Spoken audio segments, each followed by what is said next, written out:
स्वागत है आप सभी का हमारे चैनल पर।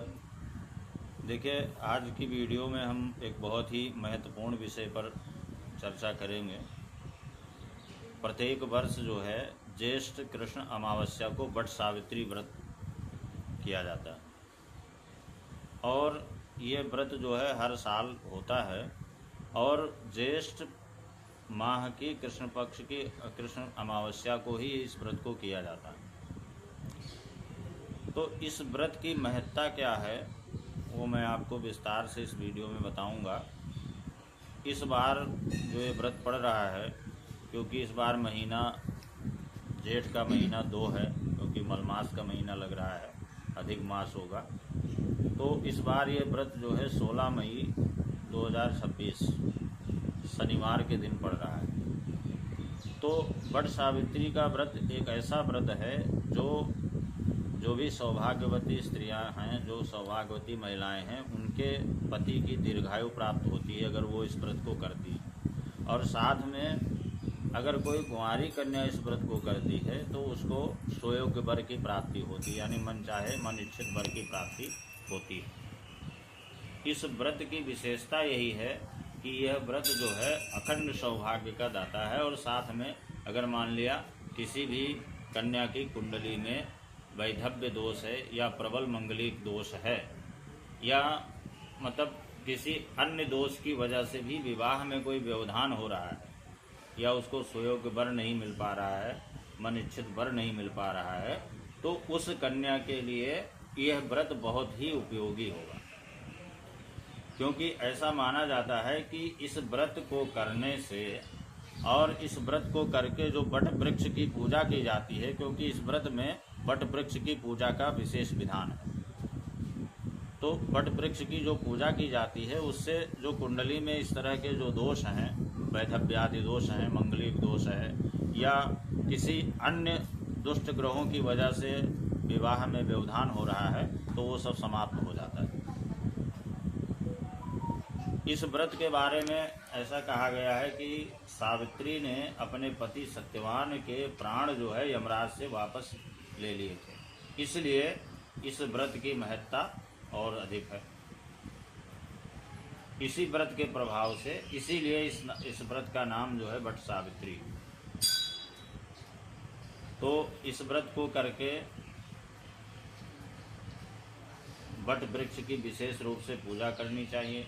जैसे आमतौर पर किसी देवी देवता की पूजा की जाती है, तो इसी तरह से वट वृक्ष के नज़दीक जा कर के सभी सामग्री अर्पण करते हुए फिर कच्चा सूत लपेटते हुए 108 बार, यदि संभव हो तो 108 बार, यदि ना संभव हो तो 7 बार वट वृक्ष की परिक्रमा कच्चा सूत लपेटते हुए करना चाहिए। ऐसा करने से मन इच्छित वर की प्राप्ति होती है और जो सौभाग्यवती स्त्री करती है उसको सुयोग्य उसके पति की दीर्घायु प्राप्त होती है। और विशेष करके ये व्रत जो है सौभाग्यवती स्त्रियों के लिए ही कहा जाता है। इस बार इसके अलावा ज्येष्ठ कृष्ण अमावस्या की एक और विशेषता है कि इसी दिन भगवान शनि की जयंती मनाई जाती है। शनि जयंती ज्येष्ठ कृष्ण अमावस्या को ही पड़ती है।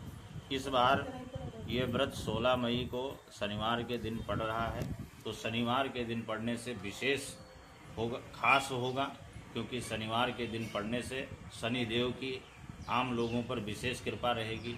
तो यदि इसके अलावा यदि कोई व्यक्ति किसी व्यक्ति की कुंडली में शनि ग्रह के कारण कुछ दिक्कत हो रही है या शनि की वजह से कोई व्यवधान हो रहा है या 7.5 चल रही है या शनि की महादशा अंतरदशा चल रही है, तो उस व्यक्ति को इस दिन खास करके इस दिन विशेष पूजा करनी चाहिए।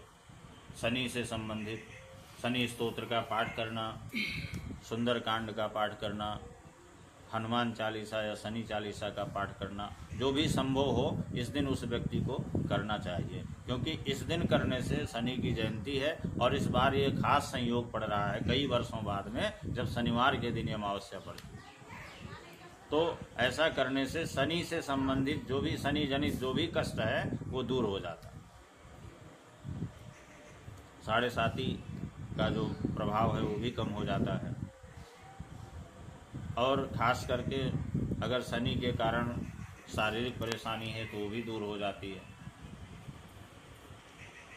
इस बार कई वर्षों बाद शनिवार के दिन ये व्रत पड़ रहा है, तो शनिवार के दिन खास करके शनि से जो पीड़ित व्यक्ति है उसके लिए तो ये बहुत विशेष वरदान स्वरूप होगा। तो ये दिन उसको विशेष पूजा करनी चाहिए।